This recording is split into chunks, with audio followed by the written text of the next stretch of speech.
Este cântico é uma oração. E é justamente isso que vamos falar hoje. Oração. Quero convidar você a estudar comigo sobre oração, que é a lição de hoje, falando sobre esse tema tão importante, tão presente, tão fundamental e nesse momento que estamos vivendo tão urgente. É a oração. A oração, ela tem alguns princípios básicos. Ela é exercida com fé, não sei se vocês estão enxergando bem, mas é exercida com fé, porque a oração da fé pode muito em seus efeitos, como diz a Bíblia. Honra, porque dedicamos a Deus a honra, e a Ele é digno de honra, de glória, de louvor. Confissão.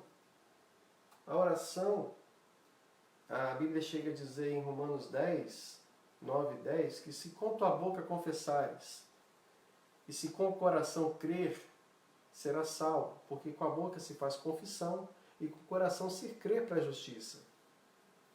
Então a oração é um ato de fazer uma confissão a Deus. E confessar é confiar algo em alguém. Eu estou confiando algo que é minha vida a alguém que é Deus, superior a nós. Então outro elemento é a adoração. É o primeiro mandamento. O primeiro mandamento, quando diz que devemos amar a Deus sobre todas as coisas, diante de toda circunstância, com todo o nosso coração, com todo o nosso entendimento. Adoração. Adoração é dedicar-se exclusivamente a Deus.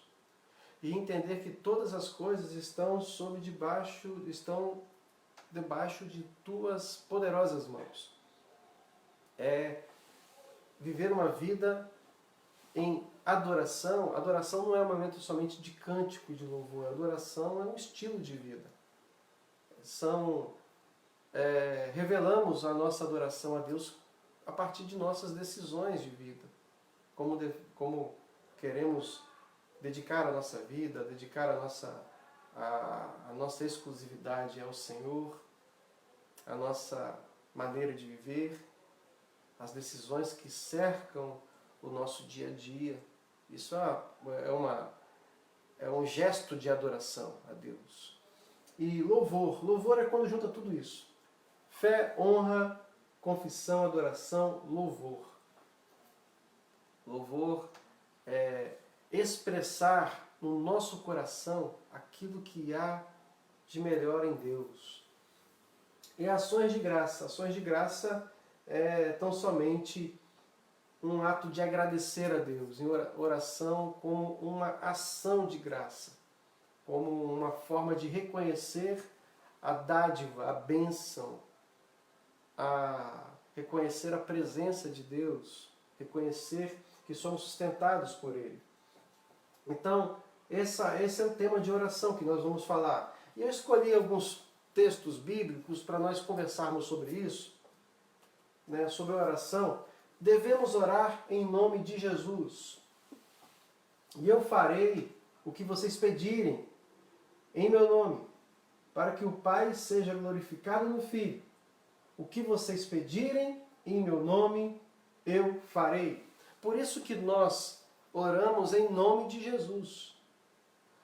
Porque a Bíblia também diz em Timóteo, que Paulo escreve a Timóteo dizendo que há um só Deus, um só intercessor, intermediador entre Deus e o homem, que é Jesus.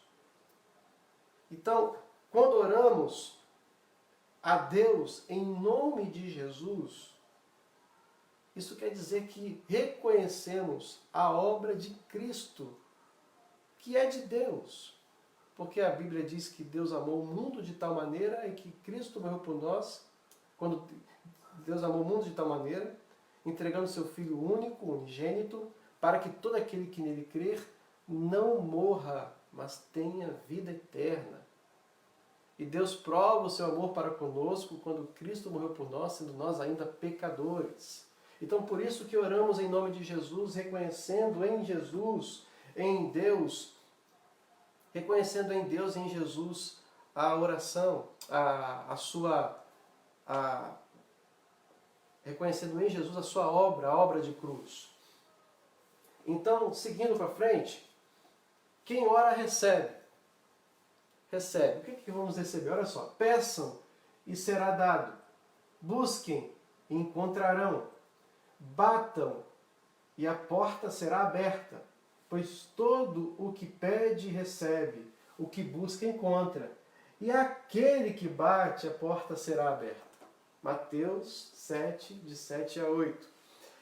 O texto de Jesus, esse texto de Jesus escrito em Mateus, revelado pelo apóstolo Mateus, nos mostra que o Senhor, ele é dadivoso, ele é um Senhor que nos presenteia, ele é um Senhor que nos dá aquilo que queremos, que pedimos. Aí tem outros textos que eu vou explicar como assim, tá certo? Mas olha só, peçam e será dado. Busquem e encontrarão. Batam e a porta será aberta. Então ele fala sobre petição, sobre busca e sobre bater a porta. Isto quer dizer, movimentar, ter uma ação.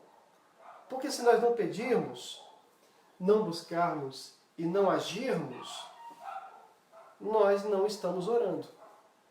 Tá certo? Então, o sentido da oração de Jesus mostrando aqui, conforme Mateus, capítulo 7, é pedir a Deus, buscar em Deus e agir em Deus. Por isso que ele fala, batam e a porta será dada. Pois todo que pede, pedir, todo que busca e é aquele que bate. Então, pedir, buscar e bater no sentido de agir, bater a porta. Para você bater a porta, você tem que ir até um local. Então não é somente orar e ficar de braços cruzados, né? Braços cruzados, orando e não buscando e não agindo. Não é somente ir agindo e não somente pedindo. Então nós temos que pedir, buscar e agir. Tá certo? Pedir, entregar a Deus toda a nossa petição. Deleita-te no Senhor e Ele concederá o desejo que há em teu coração. Isso é pedir. Deleitar-se em Deus é confiar em Deus ao ponto de que o nosso pedido não é maior do que a vontade de Deus. O nosso pedido é Deus. O nosso pedido termina em Deus, começa em Deus, porque Ele é o centro de tudo. Tá certo? Então, quando pedimos, não é porque almejamos muito uma coisa. E quando buscamos, não é porque buscamos muito algo. Pedimos porque pedimos Deus. Buscamos porque buscamos Deus. E agimos porque agimos em Deus. Então, esse é o texto de Mateus. Peçam, batam, buscam e batam a porta. Ajam. Tá certo? Esse é um sentido de oração. O outro também diz que quem ora sabe receber. Sabe receber. Porque reconhece em Deus que nos concede. Mas o texto diz aqui, e quando orarem, não fiquem sempre repetindo a mesma coisa, como fazem os pagãos. Eles pensam que por muito falarem serão ouvidos. Não sejam iguais a eles, porque o seu Pai sabe do que vocês precisam antes mesmo de o pedirem. Mateus capítulo 6, versos 7 e 8. Essa orientação de Jesus, falando sobre essa questão de pedir, de não ficar repetindo, isso quer dizer que não faça com que o seu pedido seja maior do que o Senhor. Não faça com que aquilo que você peça tenha você. Que o motivo pelo qual você ore seja maior do que você mesmo. Porque, na verdade, o que acontece muito no nosso dia a dia quando queremos muito uma coisa, ao ponto de fazer cegamente, repetindo cegamente, sem orientação do Espírito Santo de Deus, aquilo que muito queremos, que muito queremos, que muito queremos, na verdade, quando nós olharmos de uma maneira especial, com uma lupa sobre aquilo que queremos, entendemos que não somos nós que queremos, não somos nós que temos aquilo, é aquilo que tem nós, é aquilo que nos tem. Então não faça com que o pedido seja maior do que você, do que maior do que Deus. Então por isso que o texto diz, não fique repetindo. Não é porque você não precisa que você faça uma oração hoje sobre algo que você precisa, que você não vai orar amanhã. Entende? Que você não vai continuar orando por isso. Continuar orando é uma coisa. Vãs repetições demonstra outra coisa. Vãs repetições demonstra que o pedido é frívolo, não tem importância. Nós estamos sendo consumidos por aquilo que estamos pedindo. Então, por isso que Jesus nos orienta. E quem ora sabe receber. Quem ora sabe o que está pedindo. Se vocês tiverem alguma pergunta, gente, podem fazer aqui pelo WhatsApp, tá bom? WhatsApp não, perdão, pelo Facebook da igreja. Entre no Facebook da igreja, você que é meu amigo, que está no meu Facebook, eu compartilhei esse Facebook na minha página também, pode perguntar mas pergunte no Facebook da igreja para facilitar a minha visualização, tá bom? Então, continuemos. Quem ora sabe, quem ora entende os propósitos de Deus. Quem ora entende os propósitos de Deus. Depois, esta escola bíblica estará disponível no YouTube, tá bom? Eu vou disponibilizar lá no YouTube, aí você pode assistir repetidas vezes, quantas vezes quiser, para estudar um pouco mais sobre oração. Então, quem ora entende os propósitos de Deus. Porque tem uma outra coisa seguinte: qual é o propósito de Deus em tudo que vivemos? Para tudo, se Deus tem o controle de todas as coisas em tuas mãos, isto quer dizer que em todas as coisas há um propósito. Nós não podemos desassociar isso da nossa vida cristã. Tudo há um propósito. Não existe coincidência para Deus. Tá certo? Não existe. Coincidência é quando nós não temos o controle da situação e aquela situação acontece mesmo quando nós não pedimos que ela acontecesse. E queríamos que ela acontecesse. Ou ela acontece inesperadamente. Para Deus isso não existe. Tá certo? Então, para tudo há um propósito. Quer ver uma coisa que é difícil falar, porque muitas pessoas interpretam isso de maneira equivocada. Eu vou ter todo o cuidado do mundo para falar isso para você que está me ouvindo. Você que é meu amigo, você que é minha ovelha, você que está assistindo essa escola bíblica. Existe um propósito de Deus nesta pandemia que estamos vivendo? O que você pensa? Existe um propósito de Deus? Se Deus tem o controle de tudo que acontece, se Deus é soberano, é presciente, é onisciente, onipresente e onipotente, isto quer dizer que Ele sabe de todas as coisas, está em todos os lugares ao mesmo tempo. Em todos os lugares não existe um que não tenha Deus, que Deus não esteja lá. Porque Ele é onipresente e onipotente, que pode todas as coisas. Se tudo está debaixo das tuas mãos, qual é o propósito de Deus neste momento que estamos vivendo? Isto basta você você buscar a Deus e entender qual é o propósito de Deus para a sua vida. Tá certo? Ah, então quer dizer que Deus está usando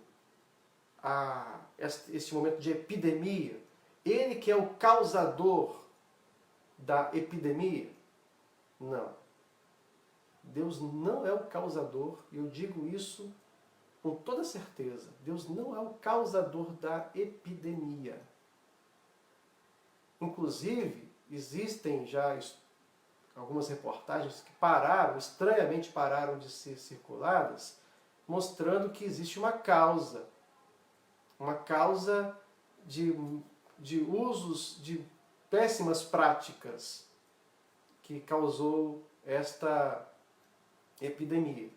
Mas isso é uma outra história, eu não quero entrar nessa questão. Mas Deus é o causador? Não. Porque se Deus fosse causar uma epidemia como essa, para chamar a atenção de alguém, de algo, ou de alguma situação, ou para mostrar que eu sou vingativo, eu sou o Deus da vingança, minha é a vingança, como diz a Bíblia, mas não fala nesse sentido, fala em outra questão, fala sobre justiça. Então nós serviríamos a um Deus que é justiceiro e não soberano. Isto quer dizer que se ele usasse esta causa para chamar a atenção de alguém, ele seria justiceiro e não seria soberano. Ele não teria controle das coisas em tuas mãos. Ele seria a causa de todas as coisas para chamar a atenção, para corrigir algo. E não é assim. Ah, pastor, mas no Antigo Testamento mostra que Deus provocou isso? Sim. No Antigo Testamento existe estas questões sobre a peste perniciosa, sobre essas questões da praga, mas para mostrar a soberania de Deus, não a justiça, não o Deus justiceiro. Aqueles textos são textos que vagam, que conversam em relação à soberania de Deus. Tá certo? Então, qual é o propósito de Deus em tudo isso que estamos vivendo? Você que está aqui nos assistindo. Estamos aqui com bastante pessoas já nos assistindo. Rodrigo, Deus te abençoe. Rodrigo, Adneia, Orlinda. Dá um abraço na Mirla para mim, Orlinda. Terezinha, Cida. Mas quem? A Sônia também está nos assistindo. Sônia lá de Purilândia. Deus te abençoe, Sônia. Tuane, Emerson também. Deus te abençoe, meu irmão. Um abraço na esposa. Então, esse aqui são nossas... deixa eu ver se tem alguém no meu perfil. Eu não tenho como ver. Você que está no meu perfil, mande para mim no perfil da igreja, tá bom? Se você quiser alguma pergunta, fizer alguma pergunta, faça aqui. Então, Maria Cares, Deus te abençoe, querida irmã. Qual é a questão do propósito de Deus? Paulo teve um problema muito sério, muito grave, que ele relata isso na carta aos Coríntios, dizendo o seguinte, que havia um espinho na carne. Em Romanos 7 ele fala sobre a batalha dele com a carne, que o que ele tinha que fazer ele não fazia, porque o mal estava o atrapalhando a fazer. Mas depois ele faz aquela revelação que é como se fosse um segundo evangelho, um segundo evangelho no sentido de, não segundo de paralelo, mas um evangelho, uma continuidade de evangelho, dizendo que nenhuma condenação há para aqueles que estão em Cristo Jesus, ratificando, melhor dizendo, aquilo que está sendo narrado pelos apóstolos nos evangelhos, Mateus, Marcos, Lucas e João. Ele faz ali uma apresentação sobre não é o mal que reside em mim, que eu preciso corrigir, que vai me afastar de Deus, mas a condenação que não há, porque o sangue de Cristo me redimiu, me purificou e me fez entender que sou do Senhor. Então, este mesmo apóstolo Paulo dizia que tinha um espinho na carne, que era como se fosse o mensageiro de Satanás para esbofetear.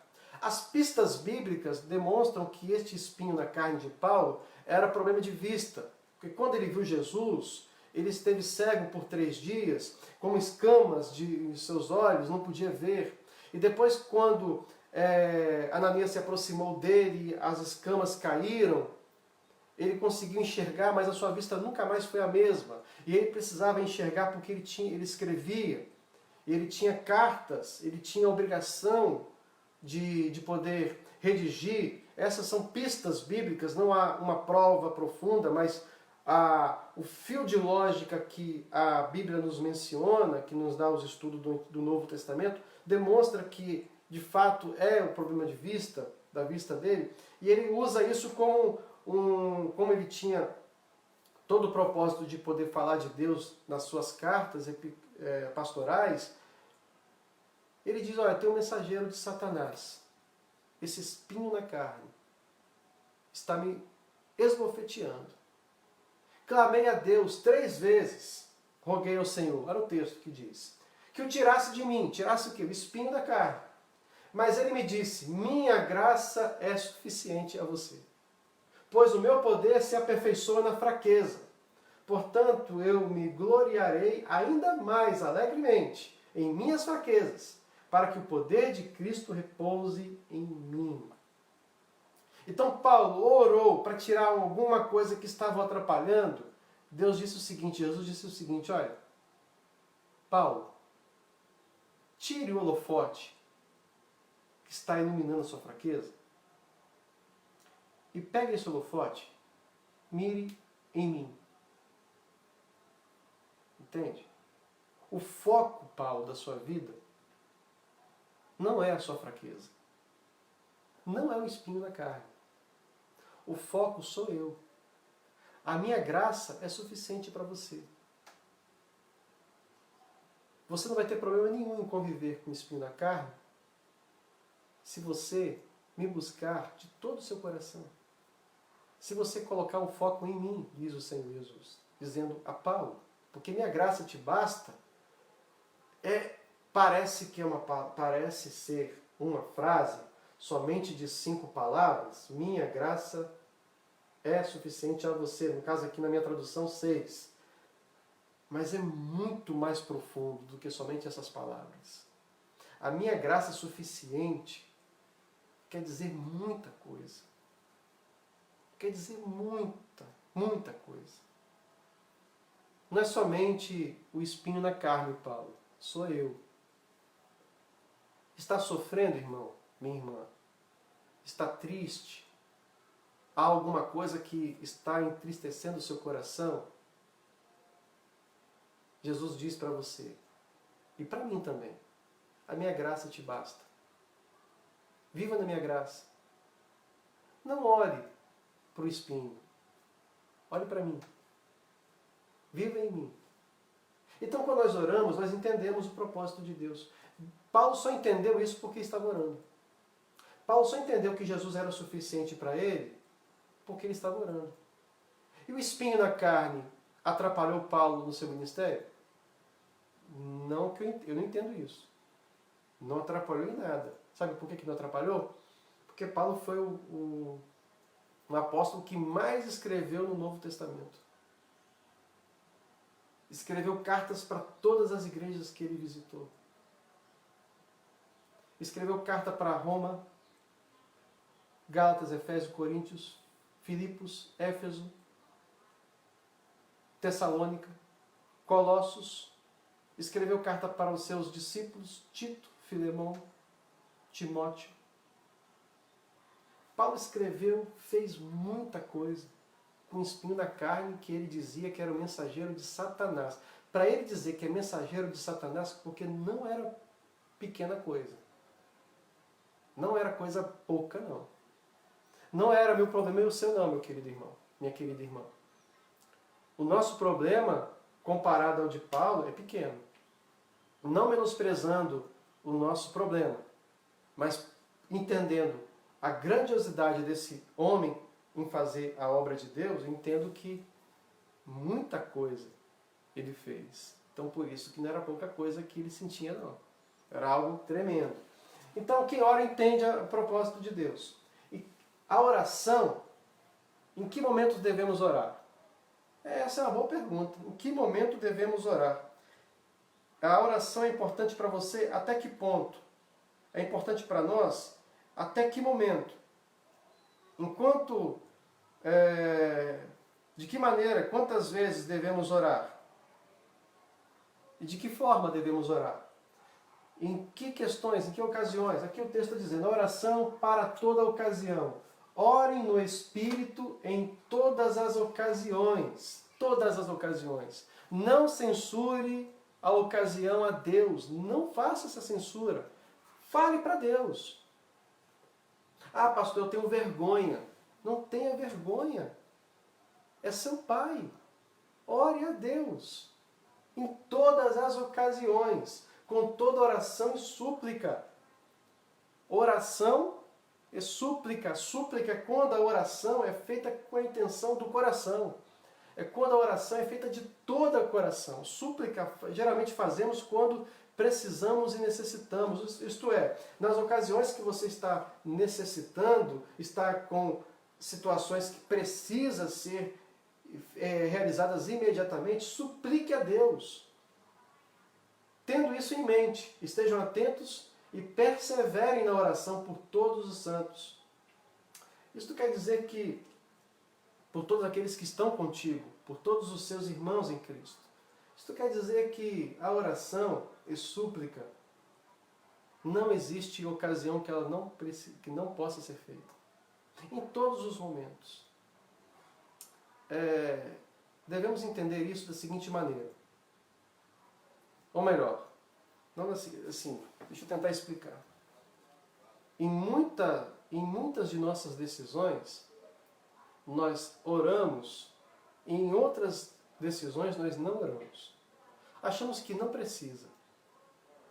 Achamos que não é necessário. Achamos que não é a ocasião de orar. Aí o texto da Bíblia nos mostra o contrário. O texto da Bíblia nos mostra que em todas as ocasiões devemos orar. Então, busque a Deus no seu dia a dia, nas ocasiões que cercam o seu dia, o seu viver, o seu sento deitar, levantar.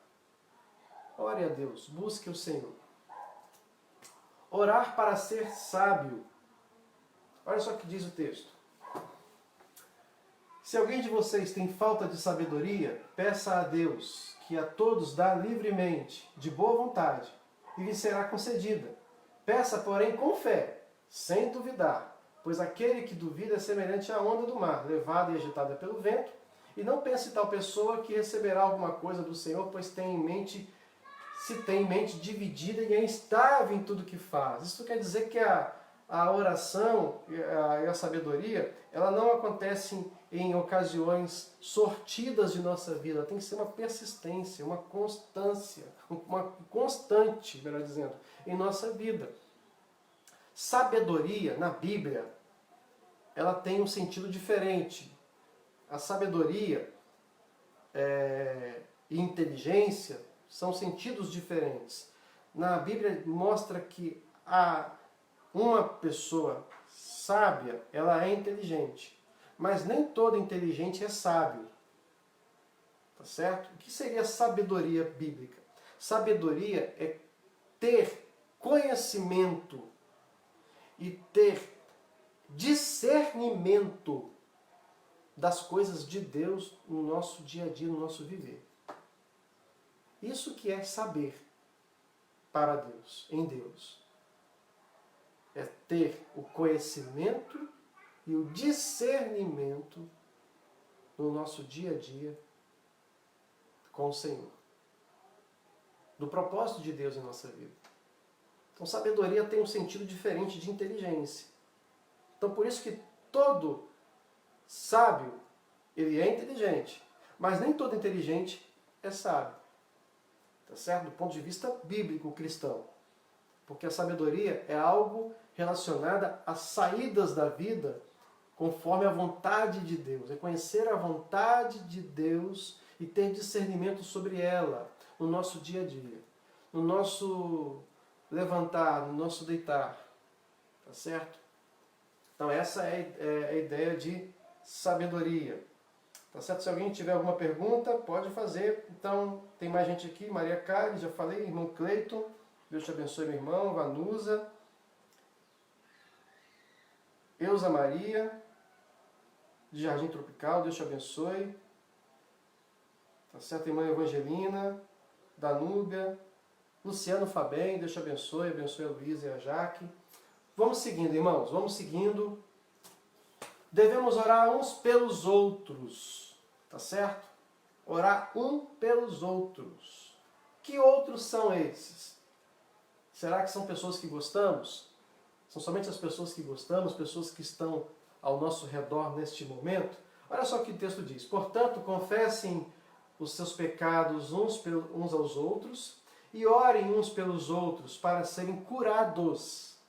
A oração de um justo é poderosa e eficaz. Olha que coisa maravilhosa. Confesse seus pecados uns aos outros. Meu irmão, pequei. Meu irmão, me perdoe. Meu irmão, eu te fiz algo que não deveria ter feito. E engraçado, interessante disso tudo, já falei isso algumas vezes com os irmãos, Jesus pede para nós orarmos pelos nossos inimigos e orar por aqueles que nos perseguem. O que Jesus quer dizer é o seguinte: confesse seus pecados. Pecado não é coisa boa. Não é coisa que queremos fazer. E não é coisa que gostamos de revelar a alguém. Mas confesse os pecados uns aos outros e orem uns pelos outros. Isso quer dizer que tenha sabedoria entre vocês. Tenha discernimento em poder conversar esta questão que é muito importante, que é urgente. Porque se nós confessarmos nossos pecados em meio de pessoas que não são sábias, isso vai virar fofoca. Vai virar manchete para o News, Jornal News. Para as pessoas noticiarem sobre vidas alheias. E não é isso que a Bíblia nos ensina. Por isso que fofoca é pecado. Por isso que falar mal dos outros é pecado. Ah, eu posso falar mal de qualquer pessoa. Você está pecando, meu irmão. Fala a verdade, fala o mesmo. Está pecando, meu amigo. Mas eu falo a verdade. Em verdade te digo, está pecando. Não é falar mal. Ah, mas é verdade. Mas se aquela verdade pode ser uma difamação, pode ser uma calúnia. E a Bíblia não nos ensina a ter este relacionamento com nossos irmãos. Ela nos ensina a ter relacionamento com nossos irmãos em oração. Sabe o que significa orar uns pelos outros? É convidar Jesus entre você e o seu irmão. Entre você, uns aos outros, entre você e aquele irmão que você está confessando seu pecado, que tenha uma terceira pessoa, Jesus. Quando Jesus pede para orar pelo seu inimigo, e orar por aquele que amar seu inimigo e orar por aquele que te persegue, ele quer dizer o seguinte, ó, entre você e o seu inimigo, entre você e o seu perseguidor, me coloque entre vocês dois. Deixa eu estar entre vocês dois. O resto é comigo. O resto eu resolvo. Confie em mim. Ore pelo seu perseguidor. É como se Jesus estivesse dizendo o seguinte, ó, está te perseguindo? Me chame. Me coloque nessa conversa aí. Me coloque nessa conversa. Tem alguém que é teu inimigo? Ame ele. Porque se você amar somente as pessoas que você gosta, um gentil pode fazer isso. Sabe o que Jesus quer dizer? Qualquer pessoa pode fazer isso. Agora, se você quer ser diferente, quer ser uma pessoa de Deus, ame aquele que se diz ser seu inimigo. E ame e ore por aquele que te persegue. Porque Deus, Ele é Pai daquele que você gosta e Ele é Pai daquele que você não gosta. Por isso que Jesus nos ensina a orar a oração do Pai Nosso, não do Pai meu. O Pai não é meu exclusivamente, meu por ser meu Pai, você vai lá, Pai. Já que você é meu Pai, vou fazer de Deus o nosso justiceiro. Vai lá, Senhor, e aplica a sua justiça sobre aquela pessoa, porque ela me fez algo que não gostei, e isso está me chateando muito, está me fazendo sofrer, eu quero que ela sofra também. Nunca devemos orar assim. Nunca devemos orar assim. Repito, nunca devemos orar nos sentindo bem quando alguém passa por alguma dificuldade ou por alguém passa por aquilo que nós queremos que ele passe. Isso mostra quão miserável pessoa que somos. E somos tão miseráveis ao ponto de chamar Deus para fazer justiça e vingança com nossas mãos em oração. Isso não existe, irmão. Isso não existe. Para que o nome de Deus seja glorificado, o nome de Deus para ser glorificado pisando em alguém? Se Jesus se entregou na cruz por aqueles que estavam cuspindo nele, por aqueles que estavam dizendo crucifiquem-no e solte Barrabás, Jesus não mandou matar Barrabás. Você acha que Jesus não tinha poder? Com seu Deus não tinha poder, com seu polegar, esmagar todas aquelas pessoas?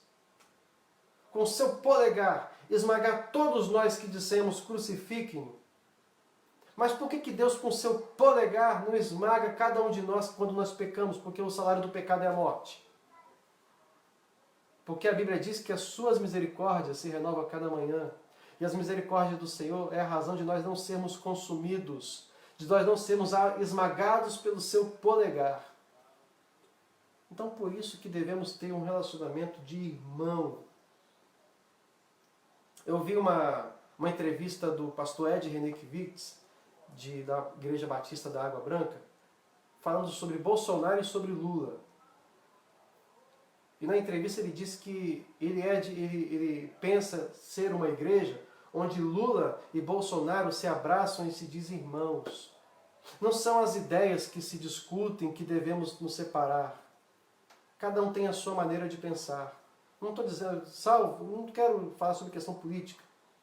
Não estou falando sobre a questão da condenação de Lula, sobre a questão da presidência de Bolsonaro, mas estou falando de uma questão de humanidade. Nós não devemos ter polarização. Cristão não tem isso. Cristão ora uns pelos outros. Tá certo? E abrindo um parêntese, o presidente da República, né, pediu para nós fazermos um jejum nesse período de domingo em favor do nosso país. Então, se você sentir a vontade e quiser fazer essa oração pela nação e jejuar a Deus pelo nosso país, faça. Não reprove isso. Mas ele fala coisas que não parecem ser de um cristão. Ou fala coisas para mostrar que é cristão, porque na verdade ele não é cristão. Ou ele não é um cristão verdadeiro. Eu não estou discutindo isso. Eu nunca vi no nosso país, até hoje, alguém pedir para orar pela nação. Então o pedido ele é válido por isso. Porque feliz a nação cujo Deus é o Senhor. E se governante, mesmo com questões políticas que são, que você pode acreditar que seja suspeita, mas se há pedido de oração, é a oração do justo que Deus vai ouvir. E Deus não, como diz também o pastor Ed Renekiewicz, ele diz que Deus não abençoa decisões, Deus abençoa intenções. Então é o que haja no teu coração a intenção de orar. Que haja essa intenção, tá certo? Vamos lá, temos mais irmãos aqui. Nara Tiélia. Um grande abraço para você, minha irmã Nara, irmã Tiélia, mãe e filha aqui nos assistindo lá de Bom Jesus do Itabapoana. Deus te abençoe, querida irmã. Tenho muita saudade da irmã Tiélia e da irmã Nara. Venha nos visitar um dia, tá? Estou esperando vocês aqui, hein? Então vamos lá. Devemos orar uns pelos outros, sim. A oração nos fortalece, irmãos. Estamos quase chegando no final, tá bom? Fique mais um pouquinho, não saia não. A oração nos fortalece, irmãos. Da mesma forma, o Espírito nos ajuda em nossa fraqueza, pois não sabemos como orar, mas o próprio Espírito intercede por nós com gemidos inexprimíveis. E aquele que sonda os corações conhece a intenção do Espírito, porque o Espírito intercede pelos santos de acordo com a vontade de Deus. Deixa eu fazer uma breve reflexão nesse versículo que é profundo demais. Fala de muita coisa aqui. Aqui eu posso fazer uma escola bíblica só deste versículo que o apóstolo Paulo escreveu aos Romanos. Da mesma forma que o Espírito nos ajuda na nossa fraqueza. Isto quer dizer que ele nos fortalece no momento que estamos fracos. Porque nós não sabemos orar. Sabe por quê? Porque aquela fraqueza que temos, como Paulo disse, que era um espinho na carne lá em Corinto, a gente não sabe o propósito daquele espinho. A gente não sabe qual é o propósito do nosso momento que estamos vivendo nessa pandemia. Estamos descobrindo o propósito. Será porque as pessoas estão buscando mais a Deus? Será que o pai de família que não tinha tempo para o filho está tendo agora? Será que a mãe que estava muito afastada agora está próximo dos seus filhos? Será que são porque as famílias estão muito desassociadas umas das outras, estão voltando a ter o laço fraternal, harmonioso, que deveria ter desde o dia que se iniciou como família? Eu vi uma reportagem de um dia de um rapaz que estava separado da esposa e voltou ficar na mesma casa para ficar com o filho, a esposa e o pai, porque nesse momento de confinamento ele entendeu que ficando perto da mãe do seu filho poderia proporcionar para ele uma alegria maior. Quem sabe esse não seja o propósito de Deus de unir aquilo que jamais pode desunir, que é o casamento. Então tem muita questão aí por fora. Ah, pastor, esses propósitos são soltos. Pode ser solto para você, mas para quem está vivendo aquilo não. Pode ser solto para mim, mas para quem está vivendo aquilo que exatamente está melhorando a sua vida de casal, de família, de igreja, com Deus, seja o start de uma nova vida em Cristo. Então, não sabemos disso. Mas o Espírito sabe. O Espírito que está em mim, está em você, sabe.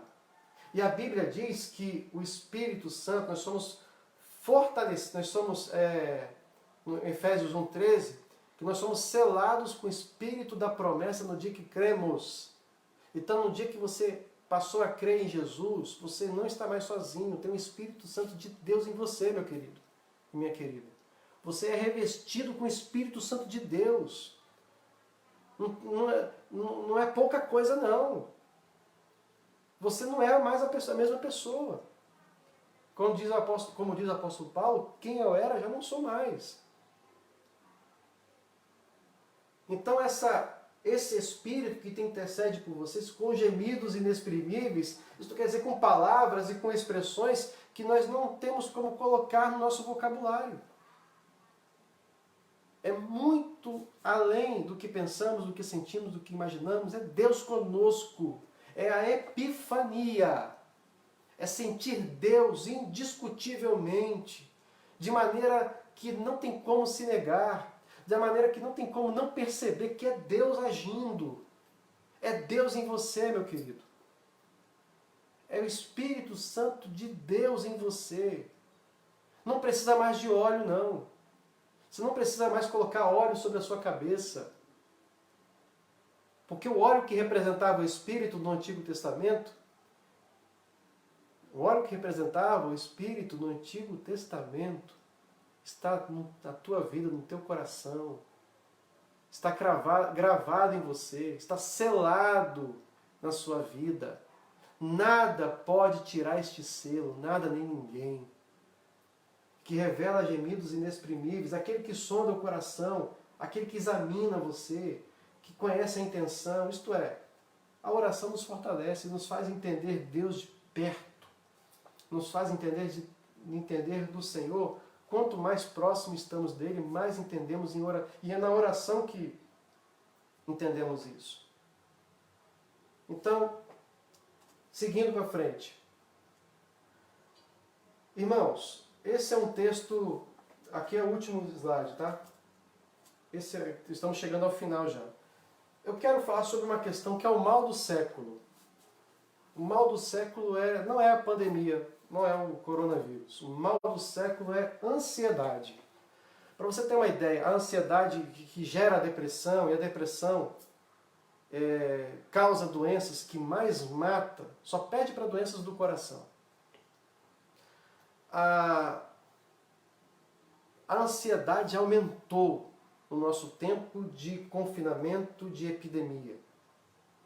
Pessoas estão muito mais ansiosas. A ansiedade em si, por exemplo,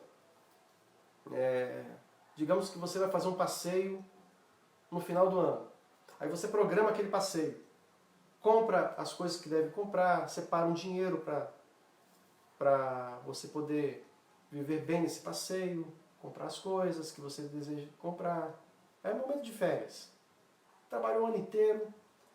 Aí quando vai chegando o dia, vai se aproximando o dia, desperta aquela ansiedade, aquela coisa boa, o coração, o seu rosto muda. As pessoas olharão para você e falarão, está com um semblante bonito hoje. Hein? Por quê? Porque a ansiedade, esta ansiedade ela é boa. É uma expectativa que queremos para algo bom. A ansiedade pode gerar expectativa para algo ruim. Que também ela é boa no sentido de nos prevenir, nos precaver. Agora, tudo em excesso causa doença. A ansiedade para prevenir, precaver em excesso causa hipocondria. Vou me prevenir, vou tomar uma bateria de remédios sem precisar. A ansiedade daquilo que queremos, que temos medo de acontecer. Isso vai tomando a gente, não somos mais nós que temos ansiedade, é a ansiedade que nos tem. E ficamos menores do que nós mesmos, porque aquilo está transformando um monstro. Isso nos amassa, nos achata, nos diminui, nos reduz a pó. Então, nesses momentos, que é comum, infelizmente, vivemos momentos de ansiedade, múltiplas ansiedades cada vez mais, pessoas cada vez mais ansiosas. Qual é um dos maiores segredos para combater a ansiedade? O maior segredo para você combater a ansiedade é a oração, meu querido irmão, minha querida irmã. Ore. Não estou dizendo que você não deve procurar um médico. Porque o apóstolo Tiago diz que se alguém está doente entre vocês, chame os presbíteros, unja com azeite ou com óleo. Aquele óleo ali era um remédio. Não era o óleo que representava o Espírito Santo, era um óleo que representava o remédio. Ele era medicinal. Unja com óleo e ore, pois a oração do justo salvará o doente. Isto quer dizer que quando você vá ao médico, orando, pedindo a Deus o livramento daquela doença, e você vai ao médico, isso não quer dizer que você não tem fé em Deus. Isso quer dizer que você tem fé em Deus e faz a sua parte. Buscou o médico. E quando você for curado, mesmo que o médico seja um ateu, que não crê em Deus, que não tem nada a ver com Deus, você vai crer que Deus te salvou. Deus que usou aquele médico. Deus que usou aquelas mãos. Foi assim que aconteceu, por exemplo, com José. José foi vendido pelos seus irmãos. Foi entregue, posto como morto a seu pai. Mentindo, os seus irmãos mentiram. Só que aquela maldição, quando chegou no Egito, acabou? Não, José sofreu muito no Egito. Foi preso injustamente pela mulher de Potifar, que o acusou de assédio. E na verdade não foi nada daquilo. Então Deus foi dando para ele, usando nele algo que ele estava sendo usado na sua família, que era revelação de sonhos. E quando chegou lá com o faraó, revelou aquela história das 7 vacas magras, 7 vacas gordas. Os irmãos conhecem a história. E quando os irmãos, no período de fome, foram até o Egito para poder ter o seu alimento, o seu mantimento, porque o Egito estocou para poder distribuir, vender, fazer negócio, o que aconteceu? Seus irmãos estavam lá, achando Não reconheceram José.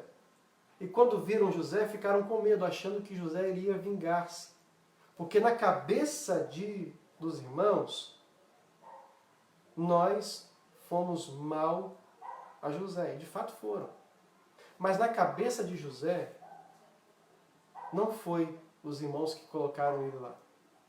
Na cabeça de José, foi a mão de Deus que o conduziu até o Egito. Essa foi a oração de José. José fala isso com seus irmãos. Olha, foi Deus que me trouxe aqui. Então, quando nós entendemos a vontade de Deus e oramos e buscamos em Deus para curar a nossa ansiedade, entendemos que é a vontade de Deus que nos move. E o texto diz o seguinte: não andem ansiosos por coisa alguma, mas em tudo, pela oração e súplicas e com ação de graças, apresentem seus pedidos a Deus. O que está causando ansiedade no teu coração? O que está tirando a sua noite de sono? Apresente isso a Deus. Coloque isso nas mãos de Deus. Ore continuamente. A oração vai te fazer bem. A oração vai te aproximar de Deus. A oração vai fazer com que as coisas que a ansiedade estão grandiosas na sua vida diminuam e que você veja quem é o Deus grande que está por trás de todas as coisas. Quem é o Deus grande que está por trás da ansiedade. Porque a ansiedade nos ofusca a imagem de Deus. Quando nós oramos, a ansiedade diminui e nós olhamos o pano de fundo que mostra quando nós descortinamos no cenário da vida, nós olhamos que ao fundo dessas cortinas está Deus, está o Senhor, está aquele que cuida de nós, o Senhor que nos cuida no momento da ansiedade e que faz com que nós cresçamos com aquilo, ao ponto de que nós jamais nos permitiremos ser reduzidos a pó, porque a ansiedade não pode me manter. Que me mantenha o Senhor. Então, olhe, busque a Deus em oração. Seja com Deus em oração, para que Deus cuide de você. Como diz Pedro, humilhai-vos, portanto, debaixo da poderosa mão de Deus, para que no tempo oportuno Ele vos exalte, lançando sobre Ele toda a vossa ansiedade, porque Ele cuidará de vocês. É Jesus que cuida de nós. É Ele que trata a nossa vida nesse momento de ansiedade, dor e sofrimento. Que a alegria passe a trazer a forma do seu rosto. Que as lágrimas sejam de alegria na presença de Deus. E que a cabeça não esteja mais para baixo, que a cabeça esteja inclinada para cima. Porque a ansiedade faz com que nós baixemos a cabeça. Baixemos no sentido de tristeza, irmãos. Mas quando nós inclinamos a nossa cabeça para cima, nós entendemos o salmista quando diz que o Senhor inclina as nossas orações. É como se Ele estivesse nos olhando para baixo, nós olhando para cima. Como diz o salmista, que os céus proclamam a sua glória e o firmamento anuncia a obra de suas mãos. Nós olhamos para cima e vemos Deus, o grandioso Deus, que cuida da nossa vida, inclusive de questões de nossa ansiedade. Portanto, a oração, tá certo? E esta é a mensagem desta manhã, oração. Que Deus te abençoe. Nós estamos encerrando assim a nossa escola bíblica. Eu quero orar por você, tá certo? Temos mais pessoas aqui nos assistindo. Irmão Joelson Ribeiro. Temos mais quem aqui? A irmã Rosemary, que Deus te abençoe. Tá certo? Deixa eu ver mais quem está aqui.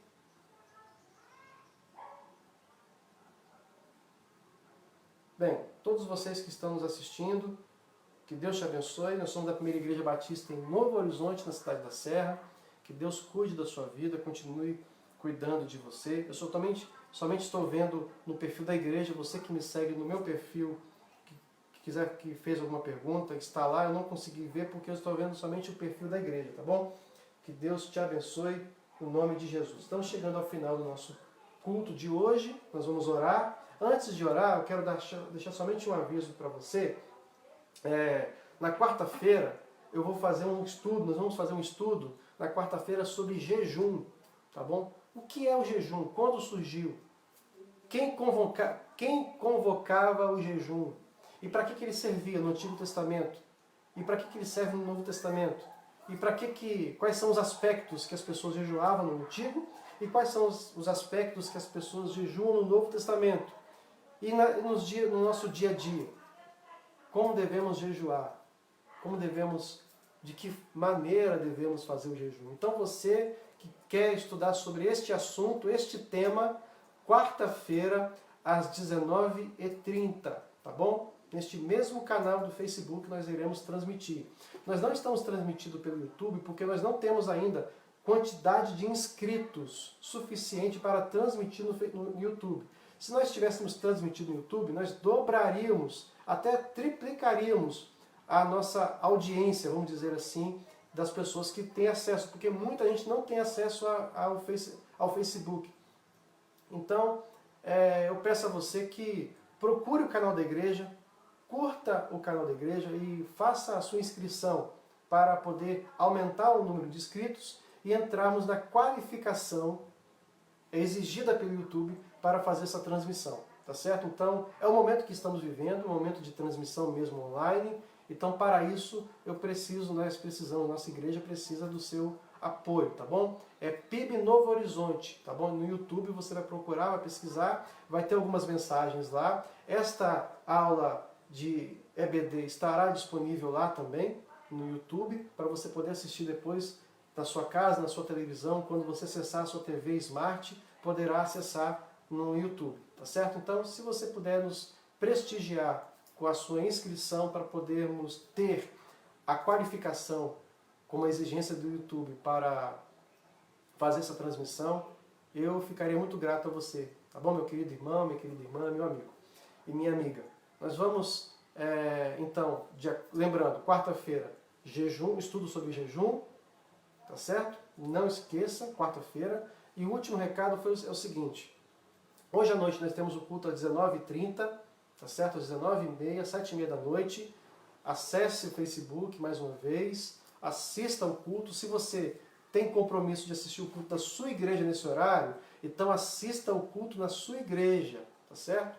E se a tua igreja não realizar o culto neste horário de 7h30, você é o meu convidado em poder assistir o nosso culto de louvor e adoração ao nosso Deus, você participar conosco nesse momento de adoração. E na quarta-feira última, nós anunciamos o estudo da quarta-feira, mas não pôde ser realizado porque quando deu umas 7h15 mais ou menos, faltou energia aqui no meu bairro, aqui nessa área aqui da Serra Sede. Então, por isso que não teve a transmissão na quarta-feira. Então eu venho aqui pedir desculpa para você que esperou, teve a expectativa de participar do culto na quarta-feira. Eu já anunciei isso nas redes mesmo, né, anunciando sobre o cancelamento do culto, por conta de um problema técnico. Não tinha energia, estava tudo escuro e não tinha condições de realizar o culto, porque não tinha como gravar, tá certo? Então, está aí justificada a nossa ausência da transmissão da quarta-feira por essa questão de energia. Voltou a energia, era quase 9 horas da noite, então não tinha como eu mesmo realizar o culto, tá bom? Que Deus te abençoe e te guarde. Quero convidar você a orar comigo mais uma vez. Feche seus olhos, vamos orar, vamos buscar a Deus em oração, agradecer a Deus por nossa vida e que a oração seja uma prática cotidiana, diária em sua vida. Que a oração esteja sempre nos teus lábios e que a oração esteja sempre no teu coração. Tá? Vamos orar. Querido Deus, nosso eterno Pai, muito obrigado pela Tua palavra mais uma vez, Senhor. Obrigado, a Deus, porque a Tua palavra fala ao nosso coração de uma maneira muito especial. Muito obrigado, Deus, porque a Tua palavra é lâmpada para os nossos pés e luz para o nosso caminho. A Tua palavra fala de uma maneira muito especial sobre o Senhor. E ela nos ensina como devemos orar. E também nos ensina os benefícios da oração. E também nos ensina que a oração nos aproxima do Senhor. Muito obrigado, Deus, pelos teus filhos que estão em oração neste instante. Muito obrigado pelos teus filhos que irão assistir este estudo em outro dia, em outro horário, em outro local.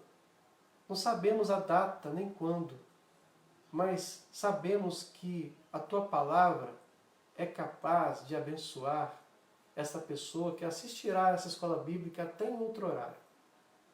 Porque é a tua palavra que está sendo falada. Céus e terras passarão, mas as tuas palavras nunca hão de passar. E muito obrigado, Deus, por cada um dos teus filhos que estão assistindo. Que o Senhor alcance o coração de cada um dos teus filhos e abençoe a vida de cada um deles. Esta é a nossa oração. Agradecidos, louvando o nome que é sobre todo nome. É no nome de Jesus que nós oramos. Hoje e sempre. Amém. Que Deus te abençoe, que Deus te guarde. E estamos encerrando assim nosso culto até às 19h30, 7h30 da noite de hoje, para nosso culto de louvor e adoração. Tá? Eu fico por aqui. Que Deus te abençoe, que Deus abençoe o seu domingo, no nome de Jesus. Amém.